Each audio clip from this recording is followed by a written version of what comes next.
Hello दोस्तों, आज हम बात करने वाले हैं 10वीं विज्ञान के चैप्टर 3 के बारे में, जिसका नाम है धातु एवं अधातु, मेटल और नॉन मेटल कंपाउंड।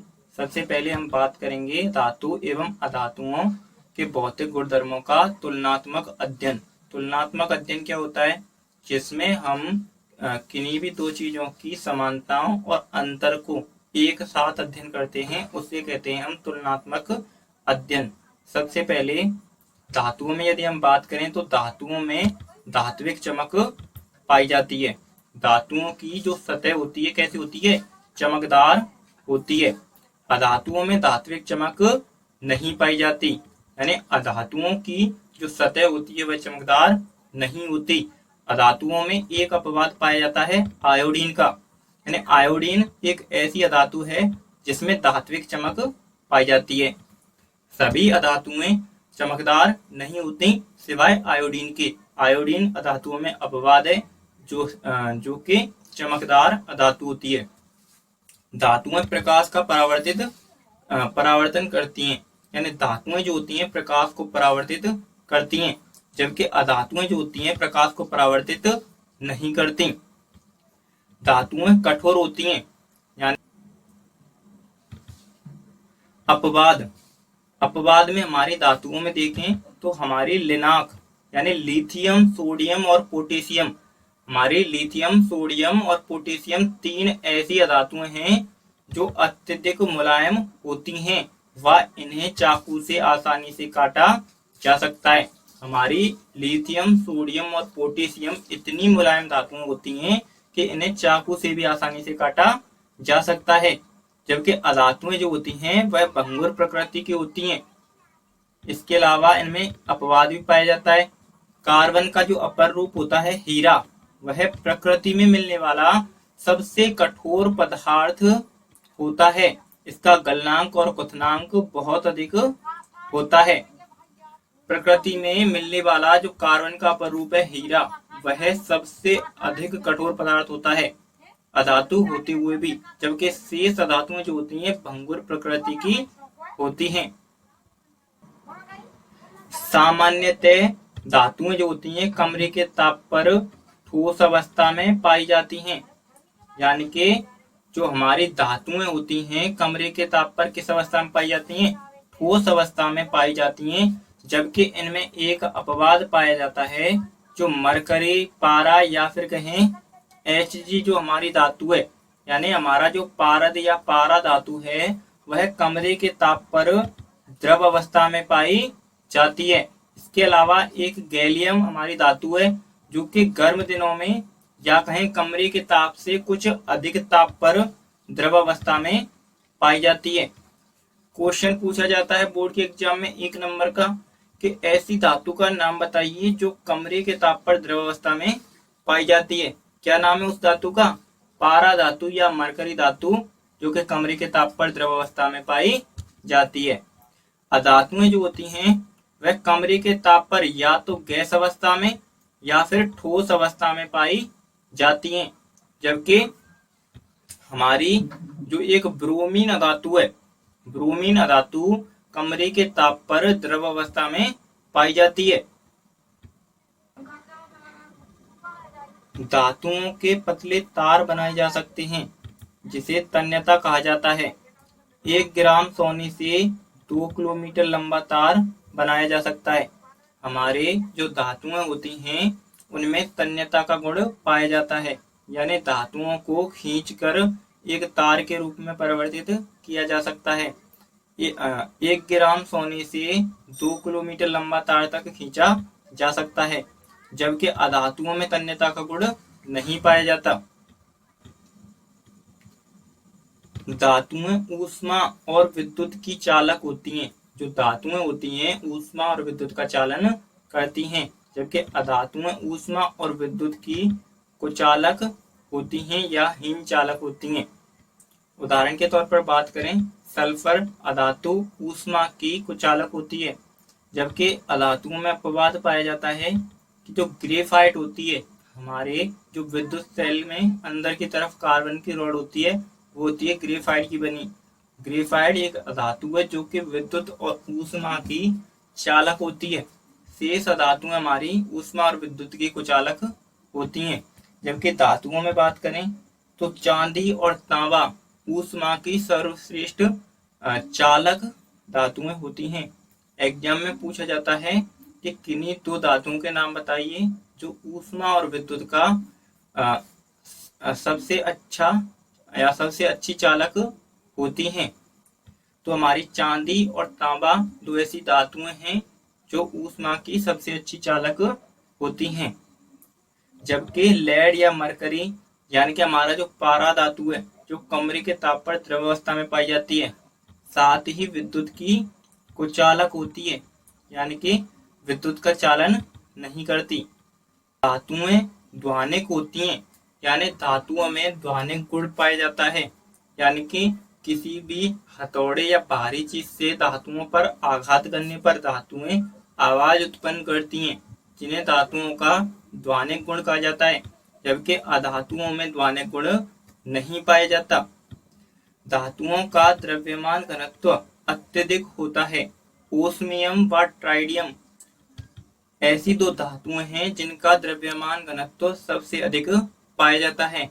एग्जाम में क्वेश्चन पूछा जाता है कि किन्हीं दो धातुओं के नाम बताइए जिनका द्रव्यमान घनत्व सबसे अधिक होता है। तो ओस्मियम और ट्राइडियम तो ऐसी धातुएं होती हैं जिनका द्रव्यमान घनत्व सबसे अधिक होता है। जबकि अधातुओं का द्रव्यमान घनत्व कम होता है। गलनांक व क्वथनांक उच्च होता है। टंगस्टन धातु का गलनांक बहुत अधिक होता है। 2300 केल्विन तक हमारी टंगस्टन धातु का गलनांक होता है। इसीलिए हमारी जो टंगस्टन धातु है उसका विद्युत बल्ब के फ्यूज या फिलामेंट बनाने में काम लिया जाता है। हमारे जो विद्युत बल्ब का जो लिगामेंट होता है, तंतु होता है, वह टंगस्टन धातु का बना होता है। क्यों? क्योंकि इसका गलनांक और क्वथनांक अत्यधिक होता है। 2300 डिग्री केल्विन तक इसका गलनांक और क्वथनांक होता है। जबकि अधातुओं का गलनांक व क्वथनांक सामान्यतः कम होता है।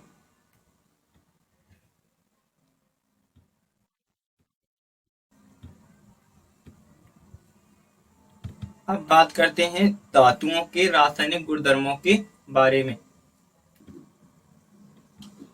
धातुएं विद्युत धनी प्रकृति की होती हैं, अर्थात इलेक्ट्रॉन त्याग कर धनायन का निर्माण करती हैं। कक्षा 9वीं में हमने पढ़ा था कि जो धातुएं होती हैं अपने बाह्यतम कोश में कम इलेक्ट्रॉन होने की वजह से उनका त्याग करके धनायन का निर्माण करती हैं तथा अपने बाह्यतम अष्टक जो होते हैं उनको पूर्ण करती हैं। यानी इलेक्ट्रॉन त्यागने पर धातुओं पर कौन सा चार्ज आता है? धनायन आता है। लगभग सभी धातुएं वायु में उपस्थित ऑक्सीजन से अभिक्रिया करके संगत धातु ऑक्साइड बनाती हैं। धातुएं जो होती हैं ऑक्सीजन से अभिक्रिया करके धातु ऑक्साइड का निर्माण करती हैं। धातु ऑक्साइड क्षारीय प्रकृति के होते हैं। जो धातु ऑक्साइड होते हैं क्षारीय प्रकृति के होते हैं, इसीलिए धातु ऑक्साइड अम्ल से अभिक्रिया करके लवण व जल का निर्माण करते हैं। जिस प्रकार क्षार अम्ल से अभिक्रिया करके लवण व जल का निर्माण करते हैं। उदाहरण की बात करें तो कॉपर धातु है, ऑक्सीजन से अभिक्रिया करके काले रंग के कॉपर ऑक्साइड का निर्माण करती है। एल्यूमिनियम धातु है जो कि ऑक्सीजन से अभिक्रिया करके एल्यूमिनियम ऑक्साइड का निर्माण करती है, जो कि क्या है? धात्विक ऑक्साइड हैं और क्षारीय प्रकृति के होते हैं। अब देखिए उभयधर्मी ऑक्साइड क्या होते हैं। हमें पता है कि जो धातुएं होती हैं ऑक्सीजन से अभिक्रिया करती हैं और धातु ऑक्साइड का निर्माण करती हैं। ऐसे धातु ऑक्साइड जो अम्ल और क्षार दोनों से अभिक्रिया करके लवण व जल का निर्माण करते हैं उभयधर्मी ऑक्साइड कहलाते हैं। यानी कि हमें पता है कि धातुएं ऑक्सीजन से अभिक्रिया करके किसका निर्माण करती हैं? धातु ऑक्साइड का निर्माण करती हैं। और धातु ऑक्साइड क्षारीय प्रकृति के होते हैं जो कि अम्ल से अभिक्रिया करके लवण व जल का निर्माण करते हैं। बल्कि जबकि कुछ धातु ऑक्साइड जो होते हैं वे अम्ल से भी अभिक्रिया करते हैं और क्षार से भी अभिक्रिया करते हैं। और दोनों से ये अभिक्रिया करके लवण व जल का निर्माण करते हैं। ऐसे धातु ऑक्साइड उभयधर्मी ऑक्साइड कहलाते हैं। उदाहरण की यदि हम बात करें तो हमारा zinc oxide ZnO, aluminium oxide, ये क्या है, हमारे उभयधर्मी ऑक्साइड में आते हैं। देखिए हमारा जो एल्यूमिनियम ऑक्साइड है वह HCl यानी हाइड्रोक्लोरिक अम्ल तथा NaOH यानी कि सोडियम हाइड्रोक्साइड जो कि हमारा एक क्षार है, दोनों से ही अभिक्रिया कर रहा है। और निर्माण किसका कर रहा है, जब अम्ल से अभिक्रिया करता है तो एल्यूमिनियम क्लोराइड का निर्माण होता है, साथ में जल भी बनता है। और जब हमारी एल्यूमिनियम ऑक्साइड जो है उसकी क्रिया NaOH क्षार से कराई जाती है तो सोडियम एल्यूमिनेट का निर्माण होता है और साथ में जल भी बनता है। सोडियम एल्यूमिनेट का सूत्र है NaAlO2।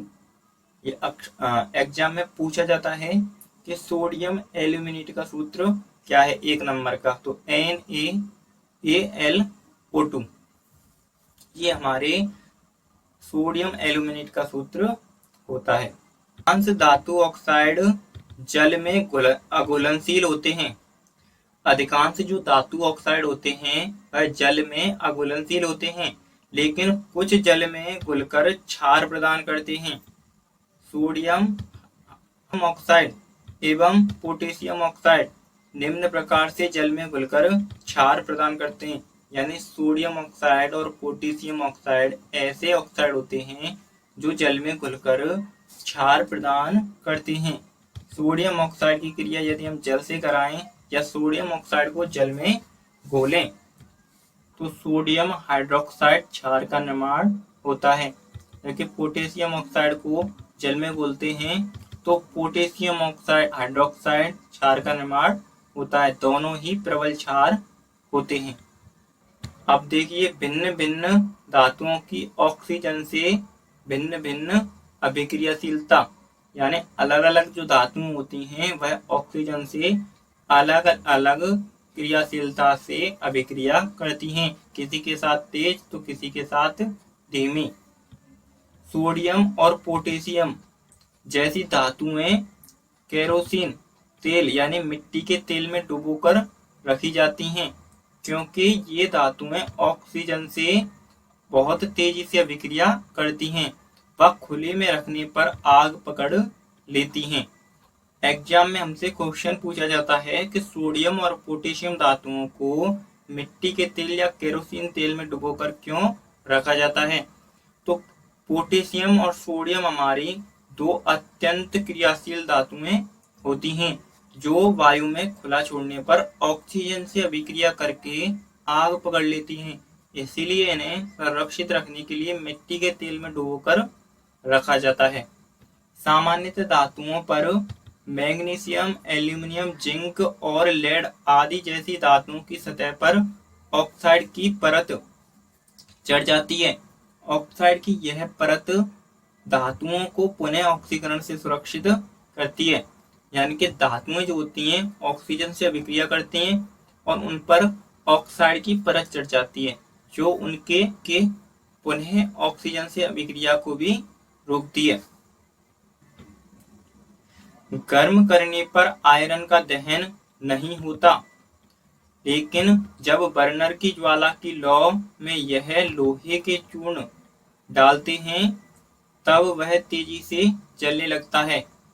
यानी कि हमारा जो लोहा होता है यदि हम उसे आग के पास ले जाएं और कितना भी उसे अग्नि में तपाएं फिर भी हमारा जो लोहा है आयरन है उसका दहन नहीं होता, वह अग्नि में नहीं जलता।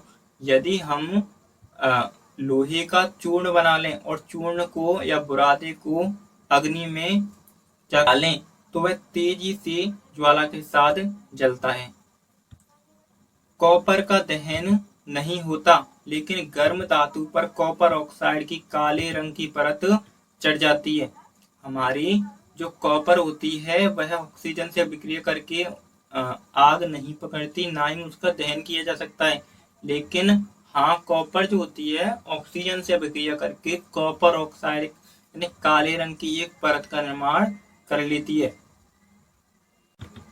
सिल्वर एवं गोल्ड यानी चांदी और सोना अत्यंत अधिक ताप पर भी ऑक्सीजन से अभिक्रिया नहीं करती। धातु जल के साथ अभिक्रिया करके धातु ऑक्साइड व हाइड्रोजन गैस बनाती हैं। धातुएं जो होती हैं जल से अभिक्रिया करके धातु ऑक्साइड का निर्माण करती हैं और हाइड्रोजन गैस पॉप ध्वनि के साथ निकलती है तथा वायु में जलाने पर फट फट की आवाज के साथ चलती है।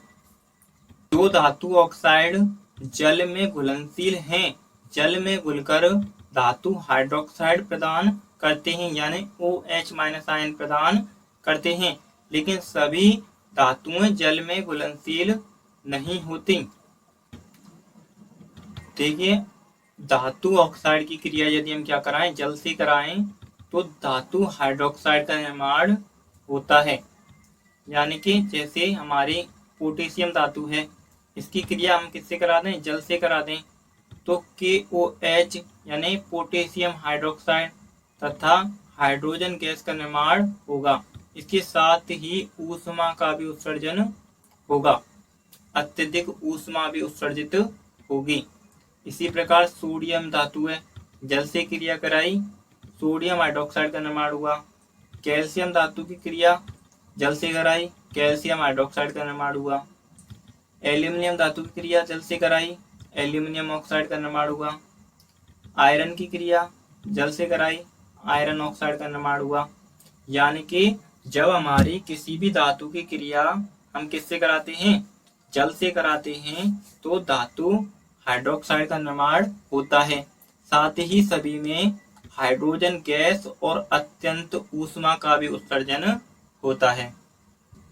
अब देखिए, भिन्न भिन्न धातुओं की जल से अलग अलग अभिक्रियाएं, यानी अलग अलग धातुएं जल से अलग अलग प्रकार से या अलग अलग स्पीड से अभिक्रिया करती हैं।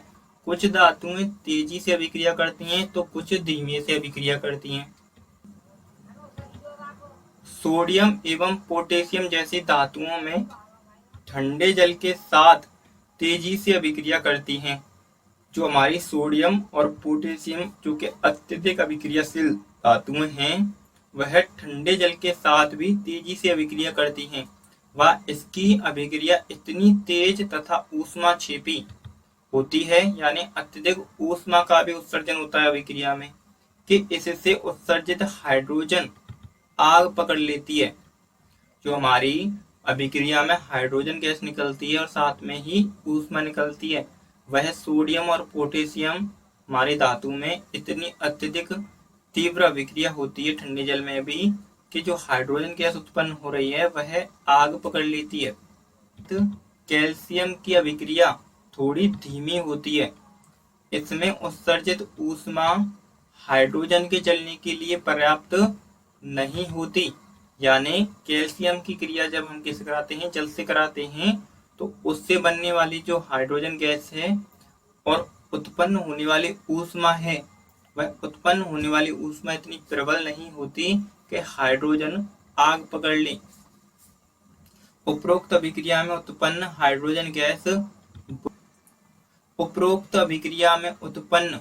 हाइड्रोजन गैस के बुलबुले कैल्शियम धातु की सतह पर चिपक जाते हैं, अतः कैल्शियम तैरना प्रारंभ कर देती है।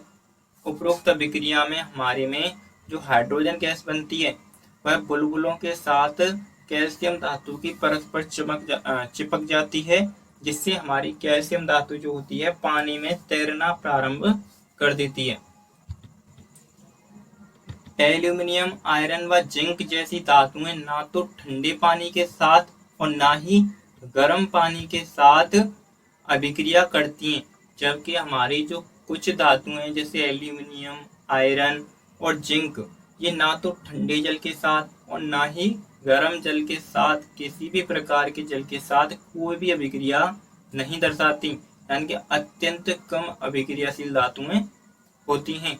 लेकिन भाप के साथ, यानी हमारे जल को हम अत्यधिक उबालें और उबलते जल से यानी कि भाप उत्पन्न हो, तो यानी जल की गैस की फॉर्म में हम क्या कराएं, क्रिया कराएं, तो धातु ऑक्साइड तथा हाइड्रोजन गैस प्रदान करते हैं।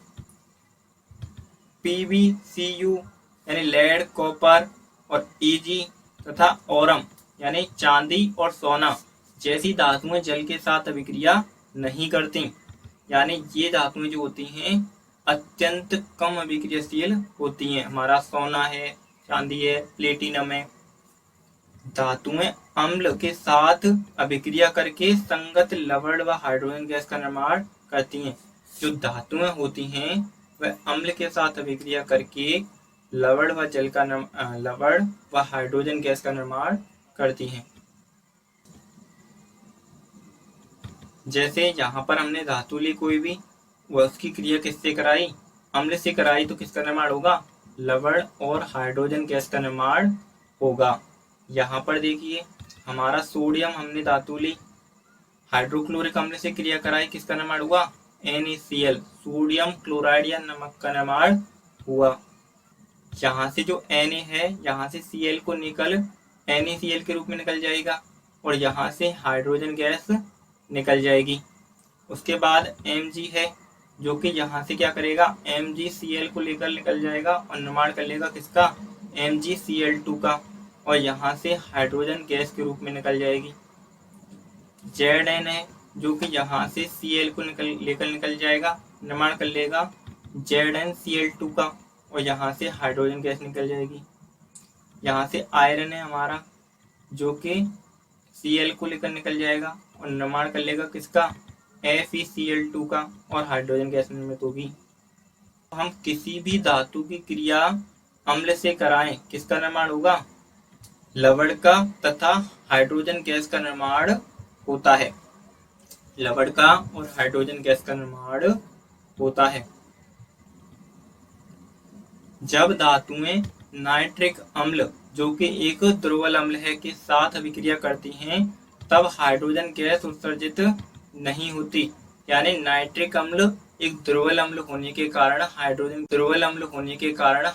गैस उत्पन्न नहीं करता है, क्योंकि नाइट्रिक अम्ल प्रबल ऑक्सीकारक होता है या कहीं दुर्बल अम्ल होता है। ऑक्सीकारक वे पदार्थ होते हैं जो अन्य पदार्थों का ऑक्सीकरण कर देते हैं, अन्य पदार्थों में ऑक्सीजन को जोड़ देते हैं या उनमें से हाइड्रोजन को निष्कासित कर देते हैं।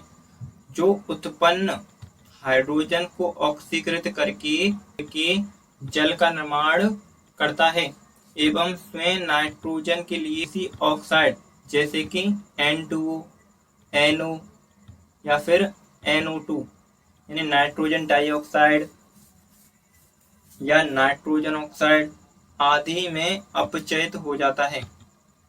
यानी क्या होता है, जब हम नाइट्रिक अम्ल से जो कि एक प्रबल ऑक्सीकारक है किसी भी धातु की क्रिया कराते हैं, यह जो उत्पन्न होती है वह उसका ऑक्सीकृत कर देता है जल के रूप में और स्वयं नाइट्रोजन के किसी उत्पाद जैसे NO, N2O, NO2 आदि में उपचयित हो जाता है। उदाहरण के लिए यहाँ कॉपर धातु है जिसकी क्रिया नाइट्रिक अम्ल से कराई, तो क्या होगा? यहाँ से कॉपर नाइट्रेट का निर्माण होगा तथा नाइट्रोजन डाइऑक्साइड गैस के रूप में बाहर निकल जाएगी और बनने वाली हाइड्रोजन गैस को जल के रूप में ऑक्सीकृत कर देगी। लेकिन मैग्नीशियम एवं मैंगनीज अति तनु नाइट्रिक अम्ल के साथ अभिक्रिया करके हाइड्रोजन गैस उत्सर्जित करती हैं, जबकि जो मैग्नीशियम है और मैंगनीज धातु है यह क्या करती हैं? अत्यधिक जो तनु नाइट्रिक अम्ल है उसके साथ भी अभिक्रिया करके हाइड्रोजन गैस उत्सर्जित करती हैं। कॉपर तनु हाइड्रोक्लोरिक अम्ल के साथ अभिक्रिया नहीं करते। धातु की अन्य धातु लवणों के साथ अधिक अभिक्रियाशील धातु अपने से कम अभिक्रियाशील धातु को उसके यौगिक के विलयन से विस्थापित कर देती है, जिसे हम विस्थापन अभिक्रिया भी कहते हैं, जो कि अध्याय 1 में हमने पढ़ा है। यानी जो अधिक अभिक्रियाशील धातु है वह अपने से कम अभिक्रियाशील धातु को यौगिक से विस्थापित कर देती है, जिसे विस्थापन अभिक्रिया कहते हैं। धातु की क्रिया किससे कराएं, किसी लवण के विलयन से कराएं तो क्या प्राप्त होगा? जो क्रियाशील धातु है वह अपने उदाहरण में जैसे हमारा यहाँ पर क्या है, आयरन है, जो कि कॉपर सल्फेट के विलयन से अभिक्रिया करेगा। हमारा जो आयरन होता है वह कॉपर से अधिक अभिक्रियाशील होता है, तो यह क्या करेगा, हमारा जो आयरन है वह यहाँ से इस कॉपर को विस्थापित कर देगा और कॉपर यहाँ पर निकल जाएगी और स्वयं इस सल्फेट के साथ अभिक्रिया करके सल्फेट का निर्माण कर लेगा। जिंक धातु हमारी कॉपर सल्फेट के विलयन से अभिक्रिया करेगी, तो हमारी जिंक जो होती है कॉपर से अधिक अभिक्रियाशील होती है, यहाँ से जिंक को विस्थापित कर देगी और स्वयं जिंक सल्फेट का निर्माण कर लेगी। जिंक धातु हमारी आयरन सल्फेट से क्रिया करा रहे हैं। जिंक धातु हमारी आयरन से भी अधिक अभिक्रियाशील धातु होती है, आयरन को यहाँ से निष्कासित कर देगी, यहाँ पर आयरन आएगा, ये गलत लिखा हुआ है Fe, और जिंक सल्फेट का निर्माण कर लेगी। अब देखिए सक्रियता श्रेणी। सक्रियता श्रेणी वह सूची है जिसमें धातुओं की क्रियाशीलता को उनके अवरोही क्रम में यानी अधिक से कम के ओर ज्यादा से कम अभिक्रियाशीलता की ओर व्यवस्थित किया गया है। सक्रियता श्रेणी को विभिन्न विस्थापन अभिक्रियाओं के द्वारा तैयार किया गया है। सक्रियता श्रेणी क्या होती है? हमारी धातुओं की वह सूची होती है जिसमें हमारी धातुओं को उनके अवरोही क्रम में यानी कि अधिक अभिक्रियाशील धातु से कम अभिक्रियाशील धातु की ओर व्यवस्थित किया होता है, विभिन्न विस्थापन अभिक्रियाओं के द्वारा चेक करके एक एक धातु को। सबसे पहले देखिए हमारी कौन सी धातु है, सबसे पहले देखिए हमारी कौन सी धातु है, पोटेशियम धातु है, जो कि सबसे अधिक अभिक्रियाशील होती है। उसके बाद नीचे की तरफ जैसे जैसे जाएंगे हमारी धातुओं की अभिक्रियाशीलता जो है वह घटती जाएगी, यह घटती हुई अभिक्रियाशीलता है। सोडियम की पोटेशियम से कम अभिक्रियाशीलता होती है, फिर कैल्शियम की और कम होती है, मैग्नीशियम की और कम होती है, एल्यूमिनियम की और कम, जिंक की और कम, आयरन की उससे कम होती है, लेड की और भी कम होती है, हाइड्रोजन की उससे भी ज़्यादा कम होती है। उसी प्रकार कॉपर की, मरकरी की उससे कम, सिल्वर और सोना, प्लेटिनम, इनकी क्या होती है क्रियाशीलता सबसे कम होती है। सबसे कम क्रियाशीलता किनकी होती है? सोना की, चांदी की और प्लेटिनम की सबसे कम अभिक्रियाशीलता होती है। इस प्रकार जैसे जैसे हम नीचे आते जाएंगे सक्रियता श्रेणी में धातुओं की अभिक्रियाशीलता जो है क्या होगी, घटती जाती है। इसे अब देखिए हमें विस्थापन जो अभिक्रिया होती हैं यानी कौन सी धातु से अधिक अभिक्रियाशील है और कौन सी धातु को विस्थापित करेगी, इसके लिए हमें सक्रियता श्रेणी याद होनी चाहिए। जिसे याद आप कैसे करेंगे, आपके लिए एक ट्रिक बनाई है मैंने, आपको ये याद करनी है। देखिए आपको 10 से 12 बार ये लाइन बोलनी है, ये लाइन आपको याद हो जाएगी और सक्रियता श्रेणी भी आपको आसानी से याद हो जाएगी। काना का मग औल जिन फे भी है, काना का मग औल जिन फे भी है, काना का मग औल जिन फे भी है, क्यों हंसेंगे आज और पिटेंगे। काना का मग औल जिनसे भी है, क्यों हंसेंगे आज और पिटेंगे। ये लाइन आपको 10 से 12 बार बोलनी है, आपको याद हो जाएगी और आपको सक्रियता श्रेणी भी याद हो जाएगी। अब इस लाइन से आपको धातुओं कैसे याद रखनी है, जैसे देखिए Cu कॉपर है, Q बना दिया क्यों, Hg मरकरी है, इसे बना दिया क्यों Hg हंसेंगे, Ag से बना दिया आज, Au से बना दिया और, Pt से बना दिया पिटेंगे, H से बना दिया है, Pb से बना दिया भी, Fe से बना दिया फे। तो इस प्रकार आपको पूरी सक्रियता श्रेणी याद कर लेनी है। अब देखिए धातुओं के रासायनिक गुणधर्मों के बारे में। अभी तक हमने चर्चा की थी धातुओं के भौतिक गुणधर्मों के बारे में, उनके तुलनात्मक अध्ययन के बारे में, उनकी अभिक्रियाशीलता के बारे में, कौन सी धातु अधिक अभिक्रियाशील है, कौन सी कम अभिक्रियाशील धातु है, उनकी जल से अभिक्रियाशीलता के बारे में, कौन सी धातु जल से अधिक अभिक्रिया करती है, कौन सी कम अभिक्रिया करती है, धीमी अभिक्रिया करती है, कौन ठंडी जल के साथ अभिक्रिया करती है, कौन गर्म जल के साथ करती है, और कौन सी धातु ऐसी है जो जल के साथ किसी प्रकार की अभिक्रिया नहीं दर्शाती। उसके बाद सक्रियता श्रेणी की, जिसमें धातुओं को उनकी अधिक अभिक्रियाशीलता से कम अभिक्रियाशीलता की ओर क्रमबद्ध तरीके से व्यवस्थित किया गया है, जिसमें विभिन्न विस्थापन अभिक्रियाओं का भी प्रयोग किया गया है। अब बात करते हैं धातुओं की रासायनिक गुणधर्मों के बारे में।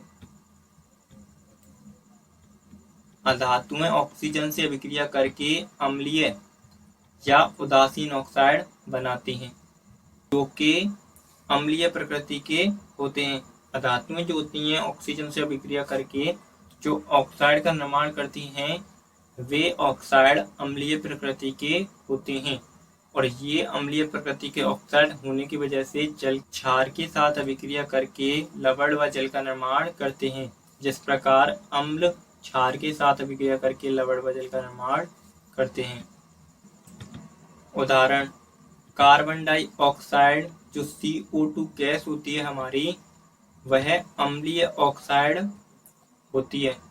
क्यों? क्योंकि उसमें कार्बन जो धातु है वह ऑक्सीजन से अभिक्रिया करके कार्बन डाइऑक्साइड गैस का निर्माण करती है, यानी कि एक अधात्विक ऑक्साइड होती है, और अधात्विक ऑक्साइड अम्लीय प्रकृति के होते हैं। जबकि जो जल होता है हमारा वह उदासीन ऑक्साइड होता है, यानी जो हमारी हाइड्रोजन गैस होती है जो कि एक अधातु है, वह ऑक्सीजन से अभिक्रिया करके जल का निर्माण करती है, जो कि एक अधात्विक ऑक्साइड है। और अधात्विक ऑक्साइड होने की वजह से किस प्रकार का होना चाहिए? अम्लीय या उदासीन प्रकृति का होना चाहिए। तो हमारा जो जल होता है वह उदासीन प्रकृति का धात्विक ऑक्साइड होता है। अधातुएं जल से अभिक्रिया नहीं करती। जो अधातुएं होती हैं वह जल से कोई भी रिएक्शन नहीं दर्शाती, लेकिन कुछ विशिष्ट अधातु अम्ल से अभिक्रिया अवश्य दर्शाती हैं। धातु एवं अधातुओं के बीच अभिक्रिया, यानी हमारी जो धातुएं होती हैं और अधातुएं होती हैं उनके बीच किस प्रकार की अभिक्रिया होती है। सबसे पहले देखिए आयनिक यौगिक। धातु से अधातु में इलेक्ट्रॉन के स्थानांतरण से आयनिक यौगिक का निर्माण होता है, यानी धातु से अधातु में जो इलेक्ट्रॉन का स्थानांतरण होता है उससे बने यौगिक को आयनिक यौगिक या वैद्युत संयोजक यौगिक कहते हैं। यहाँ पर तत्वों की अभिक्रियाशीलता उसके संयोजकता कोष को पूर्ण करने की प्रकृति पर या प्रवृत्ति पर निर्भर करती है।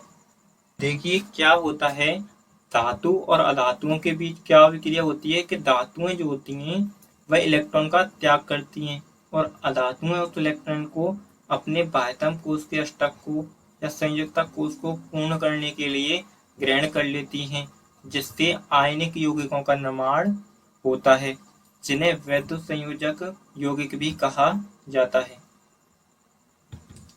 उदाहरण, सोडियम परमाणु के बाह्यतम कोष यानी M में केवल एक इलेक्ट्रॉन होता है।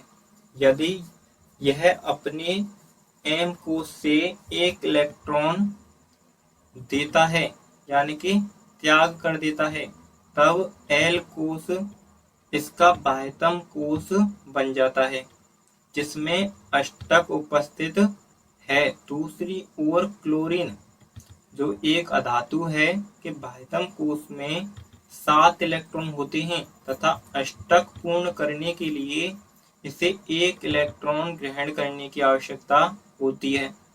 सोडियम क्लोरीन से अभिक्रिया करे तो सोडियम द्वारा त्यागा गया इलेक्ट्रॉन क्लोरीन ग्रहण कर लेता है व इस प्रकार NaCl यानी सोडियम क्लोराइड या नमक का निर्माण होता है। यानी कि हमारे जो सोडियम धातु होती है उसके बाह्यतम कोश में 1 इलेक्ट्रॉन उपस्थित है, वह उस 1 इलेक्ट्रॉन को त्याग कर अपने बाह्यतम कोश के अष्टक को पूर्ण करता है। जबकि क्लोरीन गैस जो होती है उसके बाह्यतम कोश में 7 इलेक्ट्रॉन होते हैं, जिसे अष्टक पूर्ण करने के लिए 1 इलेक्ट्रॉन ग्रहण करने की आवश्यकता होती है। वह 1 इलेक्ट्रॉन ग्रहण करके अपना अष्टक पूर्ण करता है और NaCl यानी नमक का निर्माण होता है। इसी प्रकार MgCl2 का भी निर्माण होता है, जिसमें 2 इलेक्ट्रॉनों का स्थानांतरण होता है। यानी हमारी जो मैग्नीशियम धातु है वह अपने बाह्यतम कोश में से 2 इलेक्ट्रॉन का त्याग करती है और क्लोरीन अधातु जो होती है जिसके बाह्यतम कोश में 7 इलेक्ट्रॉन होते हैं, उसे अष्टक पूर्ण करने के लिए 1 इलेक्ट्रॉन की आवश्यकता होती है। क्लोरीन के 2 परमाणु 1-1 इलेक्ट्रॉन ग्रहण करते हैं और MgCl2 का मैग्नीशियम क्लोराइड का निर्माण होता है। आयनिक यौगिकों के गुणधर्म, भौतिक प्रकृति, धनायनों व ऋणायनों के बीच मजबूत आकर्षण बल या प्रबल आकर्षण बल के कारण आयनिक यौगिक ठोस एवं कठोर होते हैं। ये यौगिक सामान्यतः भंगुर होते हैं, हथौड़े जैसी भारी चीज से आघात करने पर टूट जाते हैं तथा दबाव डालने पर टुकड़ों में टूट जाते हैं। जो हमारे आयनिक यौगिक होते हैं उनमें धनायन और ऋणायनों के मध्य प्रबल आकर्षण बल पाया जाता है, जिसके कारण ये कठोर और मजबूत होते हैं तथा भंगुर प्रकृति के होते हैं। गलनांक और क्वथनांक, आयनिक यौगिकों का गलनांक तथा क्वथनांक बहुत अधिक होता है, क्योंकि मजबूत अंतर आयनिक आकर्षण बल को तोड़ने के लिए ऊर्जा की आवश्यकता होती है। जो हमारे आयनिक यौगिक होते हैं उनका गलनांक और क्वथनांक अत्यधिक होने के कारण उनके मध्य जो प्रबल अंतर आणविक आकर्षण बल पाया जाता है उसे तोड़ने के लिए अत्यधिक ऊर्जा की आवश्यकता होती है।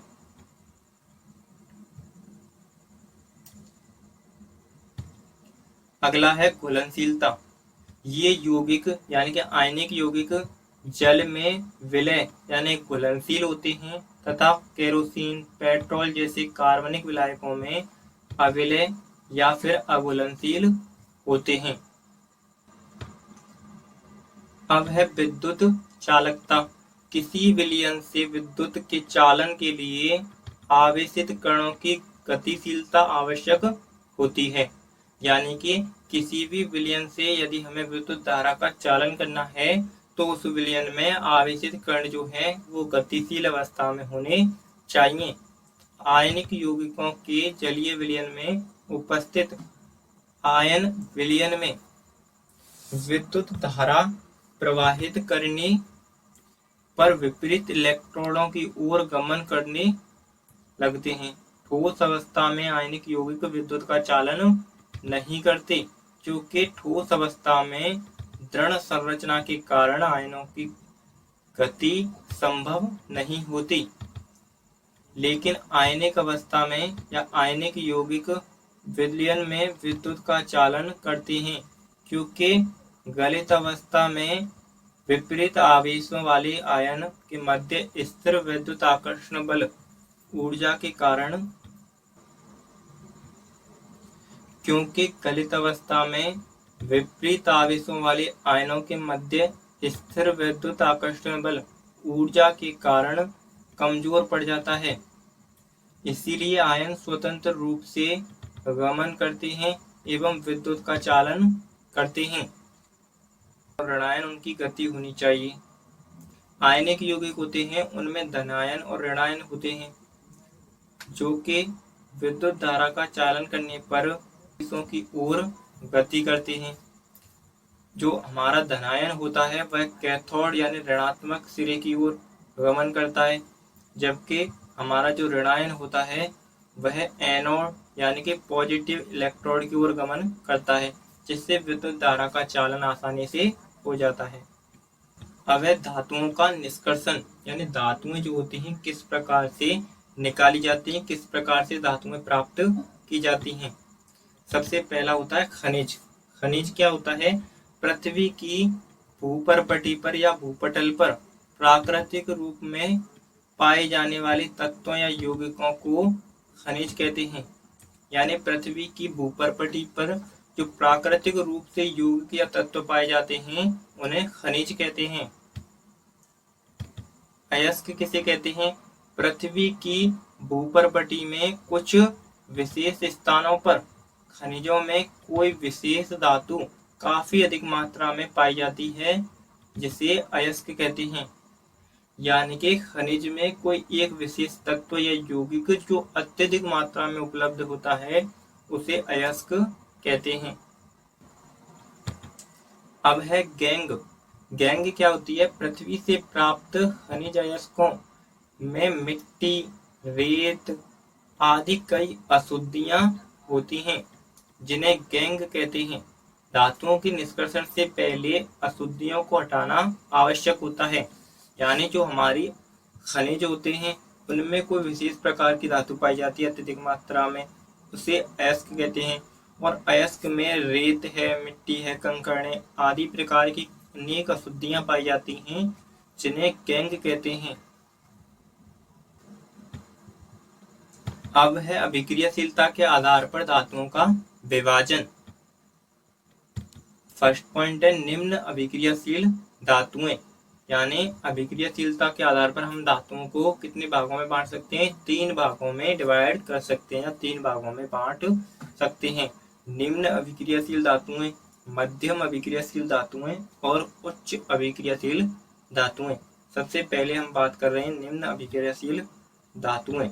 ये धातुएं अधिकतर स्वतंत्र अवस्था में पाई जाती हैं, क्योंकि निम्न अभिक्रियाशील धातुएं हैं और बहुत ही कम अभिक्रिया करती हैं किसी भी अन्य धातु के साथ।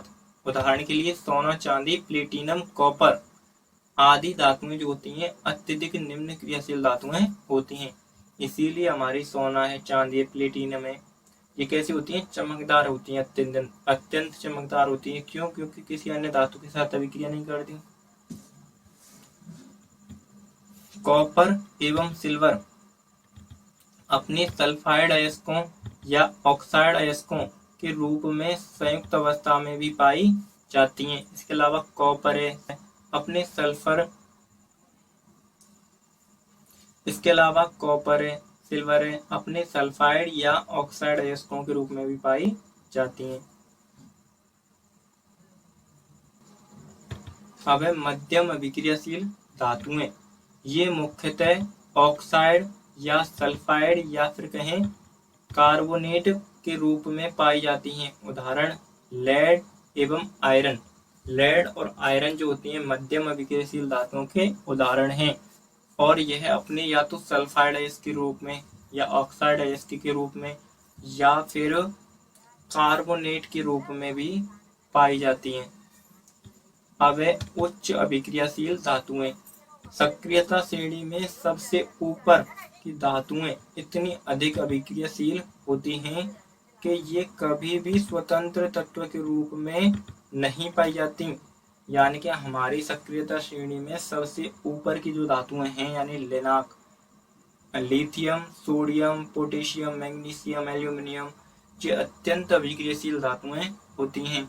और अत्यंत अभिक्रियाशील धातुएं होने के कारण किसी न किसी धातु से अभिक्रिया करके कोई ना कोई यौगिक का निर्माण कर लेती हैं। इसीलिए प्रकृति में कभी भी स्वतंत्र अवस्था में नहीं पाई जाती। उदाहरण के लिए देखिए पोटेशियम, एल्यूमिनियम, सोडियम, मैग्नीशियम। अब है धातुओं का निष्कर्षण, यानी धातुएं जो होती हैं उनको प्राप्त कैसे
अभिक्रिया होती है।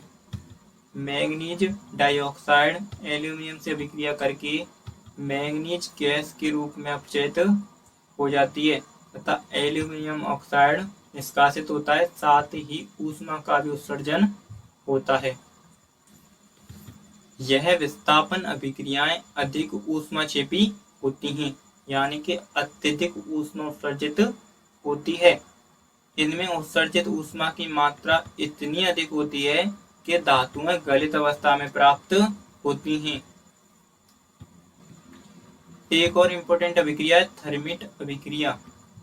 आयरन ऑक्साइड के साथ एल्यूमिनियम की अभिक्रिया का उपयोग रेल की पटरियों या मशीन के पुर्जों की दरारों को जोड़ने के लिए किया जाता है, क्योंकि इससे उत्सर्जित ऊष्मा की मात्रा बहुत अधिक होती है। यह अभिक्रिया थर्मिट अभिक्रिया कहलाती है। जो हमारा आयरन ऑक्साइड है उसकी क्रिया एल्यूमिनियम ऑक्साइड से करते हैं तो एल्यूमिनियम ऑक्साइड प्राप्त होता है, तथा जो हमारा लोहा है वह धातु जो होती है हमारी रेल की पटरी या मशीनी पुर्जों की दरारों पर अपचयित हो जाती है शुद्ध धातु के रूप में। इस प्रकार हमारी रेल की पटरी या मशीनों की जो पुर्जे होती हैं, दरारें होती हैं, उन्हें भरने में, उनकी मरम्मत करने में थर्मिट अभिक्रिया का प्रयोग किया जाता है। एग्जाम में थर्मिट अभिक्रिया, निस्तापन अभिक्रिया, बर्जन अभिक्रिया, ये सभी इंपॉर्टेंट अभिक्रियाएं पूछी जाती हैं, आपको याद रखनी है। सक्रियता श्रेणी में सबसे ऊपर स्थित धातुओं का निष्कर्षण। अब हमारे पास जो सक्रियता श्रेणी में सबसे ऊपर जो सबसे अधिक अभिक्रियाशील धातुएं हैं उनका निष्कर्षण किस प्रकार किया जाता है। इन धातुओं को विद्युत अपघटनी अपचयन द्वारा प्राप्त किया जाता है। उदाहरण के लिए सोडियम, मैग्नीशियम, कैल्शियम को उनके गलित क्लोराइडों के विद्युत अपघटन से प्राप्त किया जाता है। कैथोड पर धातुएं निक्षेपित होती हैं तथा क्लोरीन मुक्त होती है। अभिक्रियाएं इस प्रकार हैं। कैथोड पर जो सोडियम धातु है वह इलेक्ट्रॉन त्यागेगी और धनायन का निर्माण करेगी, तथा क्लोरीन धातु जो होती है वह एनोड पर क्लोरीन धातु के रूप में प्राप्त होगी तथा 2 इलेक्ट्रॉनों का त्याग कर देगी। यहाँ पर देखिए विद्युत अपघटनी परिष्करण में होता क्या है, हमारे पास NaCl का विलयन है। इस NaCl के विलयन में हमारे पास एक क्या है, Cl- है और एक है Na+। इसमें होता क्या है, ये विद्युत, जब इसमें विद्युत धारा प्रवाहित की जाती है तो अपने ये Na+ और Cl- आयनों में वियोजित हो जाती हैं। हमारा एनोड जो कि पॉजिटिव सिरा है, इस सिरे पर हमारी क्लोरीन धातु प्राप्त होती है, इस सिरे पर हमारी क्लोरीन धातु प्राप्त होती है, जबकि कैथोड जो कि हमारा नेगेटिव सिरा है उस पर हमारी पॉजिटिव यानी Na+ धातु प्राप्त होती है।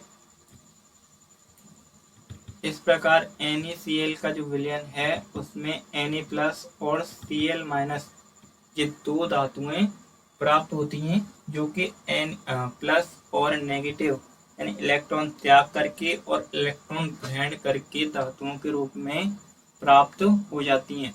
इस प्रकार विद्युत अपघटनी परिष्करण द्वारा सोडियम, क्लोरीन जैसी उच्च अभिक्रियाशील धातुओं का निष्कर्षण या शुद्धिकरण किया जाता है। इसी प्रकार एल्यूमिनियम ऑक्साइड के विद्युत अपघटन से एल्यूमिनियम प्राप्त की जाती है। याद करने की ट्रिक, आपको एक पैनिक वर्ड याद रखकर रखना है। इसका मतलब होता है पॉजिटिव इज एनोड, यानी कि जो हमारा पॉजिटिव सिरा होता है वो एनोड होता है, जबकि नेगेटिव इज कैथोड, जो हमारा नेगेटिव सिरा होता है वह कैथोड होता है। जो आयन एनोड की तरफ जाए उसे एनायन यानी ऋणात्मक कहते हैं, ऋणायन या एनायन कहते हैं। जो आयन कैथोड की तरफ जाए उसे कैटायन या धनायन कहते हैं।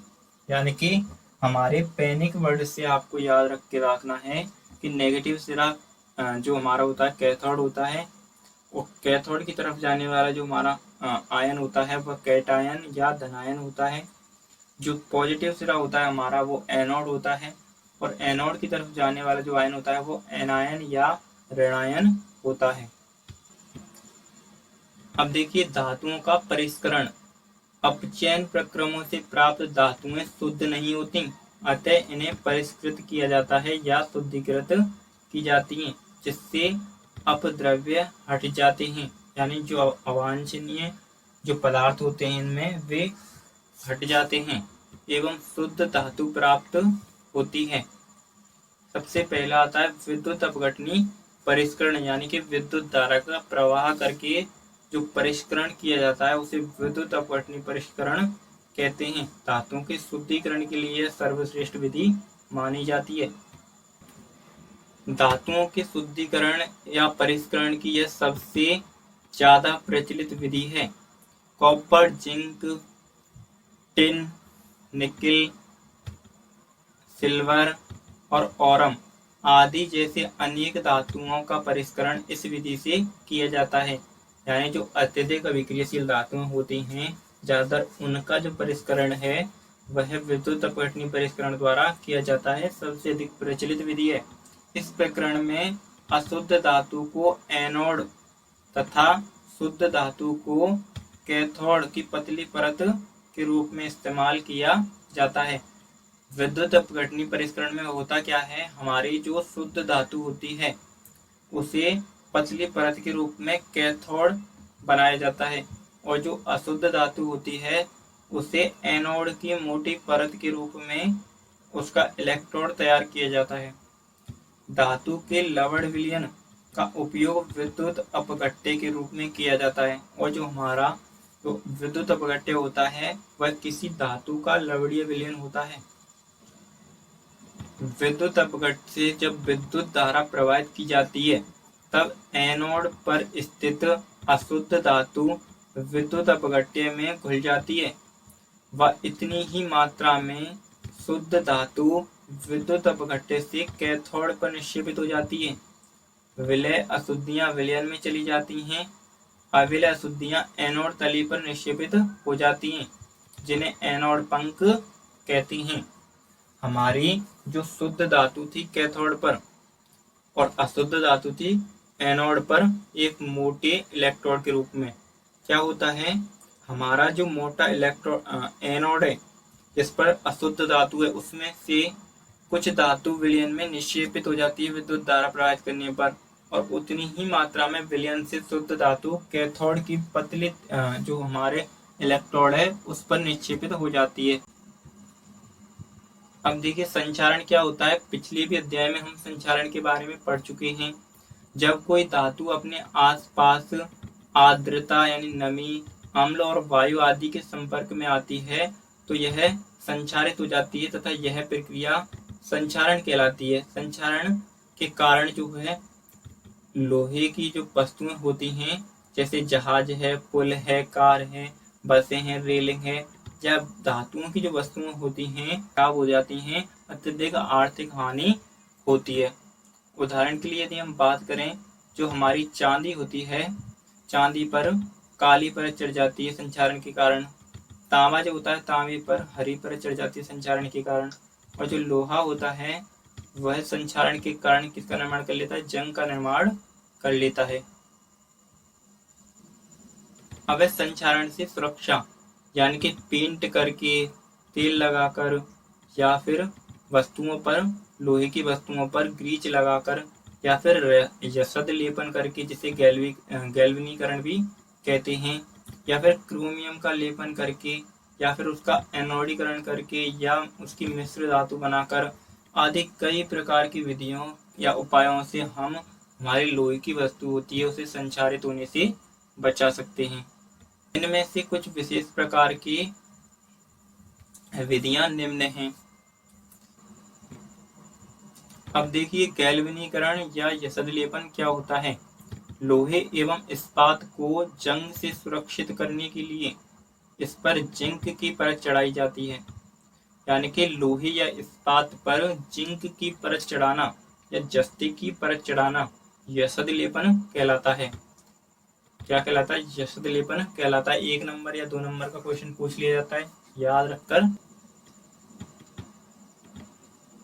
इसमें दो या दो से अधिक धातुओं के समांगी मिश्रण को मिश्रातु या मिश्र धातु कहते हैं। इसे तैयार करने के लिए मूल अवस्था को गलित अवस्था में लाया जाता है। जो धातु की मूल अवस्था होती है उसे गलित अवस्था में लाया जाता है एवं उसमें दूसरे तत्वों को एक निश्चित अनुपात में मिलाया जाता है। फिर इसे कमरे के ताप पर ठंडा होने के लिए रख दिया जाता है। मिश्र धातु बनाने के लिए धातु के साथ अधातु का भी प्रयोग किया जा सकता है। यानी हमें मिश्र धातु बनानी है तो हमें सबसे पहले जो हमारी मूल धातु है उसे गर्म करके गलित अवस्था में लाना होगा। उसके बाद उसमें एक निश्चित अनुपात में जो दूसरी हमारी अधातु है जो हमें मिलानी है या फिर धातु है वो मिलानी पड़ेगी और फिर उसे हमें कमरे के ताप पर ठंडा करना है। इस प्रकार हमारी दो या दो से अधिक धातुओं या एक धातु के समांगी मिश्रण द्वारा मिश्रातु का निर्माण होता है जो कि किसी भी धातु को संचारित होने से बचाती हैं। अब देखिए मिश्र धातुओं के गुणधर्म। धातु की अपेक्षा मिश्र धातु की विद्युत चालकता तथा गलनांक कम होते हैं। जो हमारी धातुएं होती हैं उनकी अपेक्षा जो मिश्र धातुएं होती हैं उनका गलनांक और विद्युत चालकता कम होती है। अब देखिए मिश्र धातुओं के उदाहरण, यानी हमारी जो जिंक है और कॉपर है इनको मिलाकर पीतल का निर्माण किया जाता है। हमारी जो कॉपर है और टिन है उसे मिलाकर कांसे का निर्माण किया जाता है। हमारा जो लोहा है और निकिल व क्रोमियम है, लोहे में निकिल धातु और क्रोमियम धातु को मिलाकर स्टेनलेस स्टील का निर्माण किया जाता है। हमारी लेड में टिन मिलाकर सोल्डर का निर्माण किया जाता है। सोल्डर का उपयोग विभिन्न पदार्थों पर वेल्डिंग के लिए किया जाता है। इस प्रकार हमारी कई मिश्र धातुओं का निर्माण किया जाता है। ये सबसे इम्पोर्टेंट है, एग्जाम में अक्सर पूछे जाते हैं ये क्या 2 नंबर की, कि कौन सी मिश्र धातु से कौन सी धातु के मिश्रण से कौन सी मिश्र धातु का निर्माण होता है। अगली विधि है एनोडीकरण। एनोडीकरण एल्यूमिनियम पर मोटी ऑक्साइड की परत बनने की प्रक्रिया है। वायु के संपर्क में आने पर एल्यूमिनियम पर ऑक्साइड की पतली परत का निर्माण होता है। यानी जो हमारी एल्यूमिनियम होती है वह वायु में उपस्थित ऑक्सीजन से विक्रिया करके एल्यूमिनियम ऑक्साइड का निर्माण करती है। एल्यूमिनियम ऑक्साइड इसे संक्षारित होने से बचाती है। एनोडीकरण के लिए एल्यूमिनियम की एक साफ धातु या वस्तु को एनोड बनाकर तनु सल्फ्यूरिक अम्ल यानी जो हमारा H2SO4 होता है उसके साथ विद्युत अपघटन किया जाता है। एनोड पर उत्सर्जित ऑक्सीजन गैस एल्यूमिनियम के साथ अभिक्रिया करके ऑक्साइड की परत बना लेती है। इस ऑक्साइड की परत को रंग कर आकर्षक वस्तुएं बनाई जा सकती हैं। यानी एनोडीकरण क्या है, हमने हमारी जो एल्यूमिनियम धातु है उसका ऑक्सीकरण करा दिया, एल्यूमिनियम ऑक्साइड की परत हमारी एल्यूमिनियम धातु के ऊपर बन गई जो कि उसे संक्षारित होने से बचाती है। अब इसे पेंट करके अलग अलग प्रकार के रंग देकर नई नई वस्तुएं या आकर्षक वस्तुएं बनाई जा सकती हैं।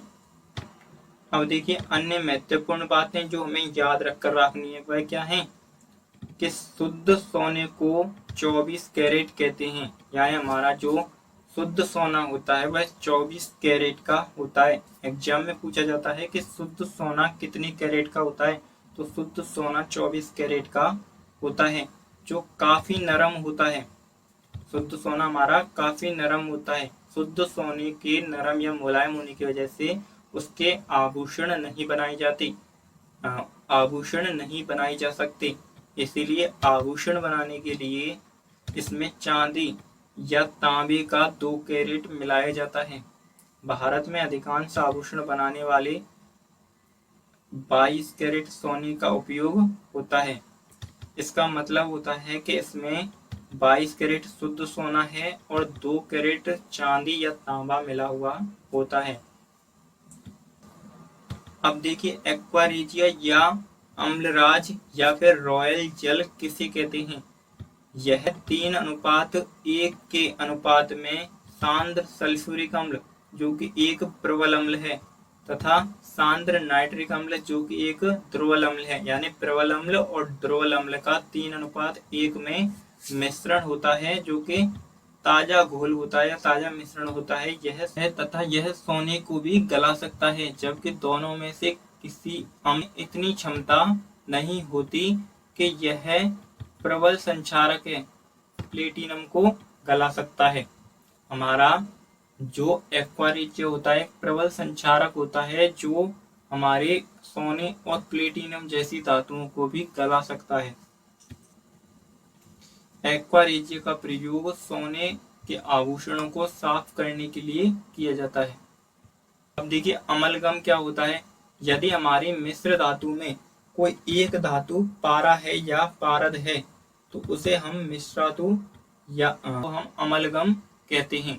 यदि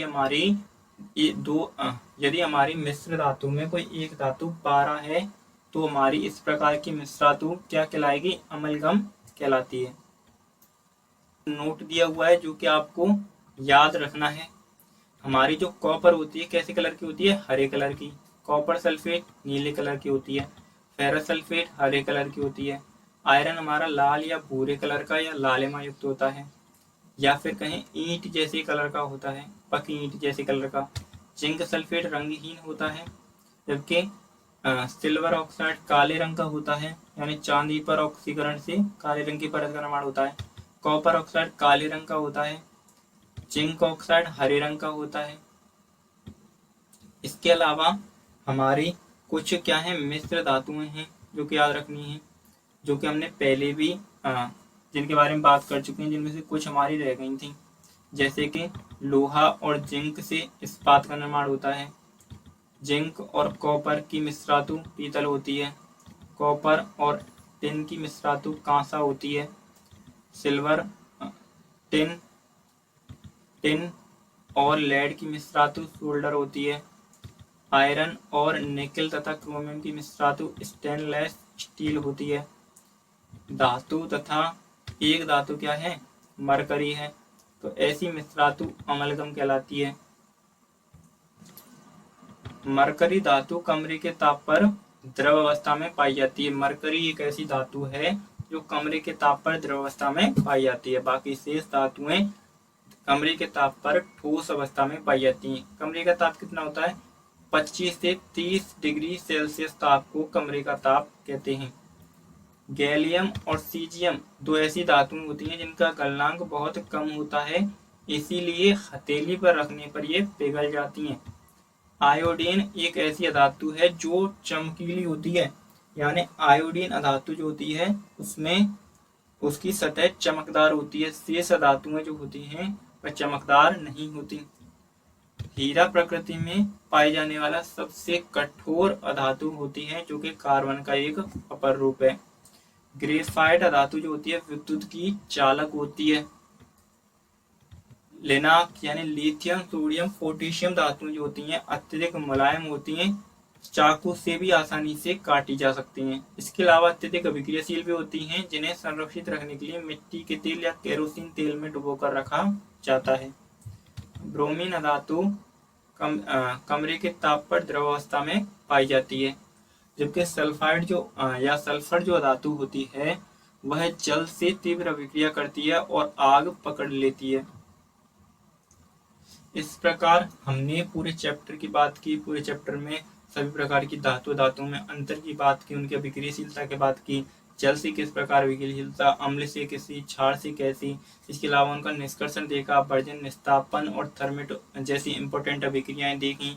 इसके अलावा मिश्रातों की बात की, कौन कौन सी मिश्र धातु कौन कौन सी धातुओं के मिश्रण से बनती है। इसके अलावा इम्पोर्टेंट कुछ जो नोट्स थे उनके बारे में बात की। पूरा चैप्टर खत्म होगा। एग्जाम में इससे बाहर कुछ भी नहीं आता है, आपको केवल ये चैप्टर अच्छी तरह से पढ़ना है। 2-4 बार जो है क्लास आपको रिवाइज करनी है। इसके अलावा अच्छी सी प्यारी सी नोट्स बनाने हैं। नोट्स की जो PDF है वह वीडियो के डिस्क्रिप्शन में अवेलेबल करा दी जाएगी, उसकी आपको चिंता नहीं करनी है।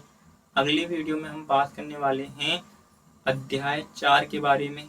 जो कि वीडियो अगर आपको अच्छी लगी हो तो वीडियो को लाइक करें, शेयर करें, और अगर कोई डाउट रह गया है तो कमेंट सेक्शन में कमेंट करें।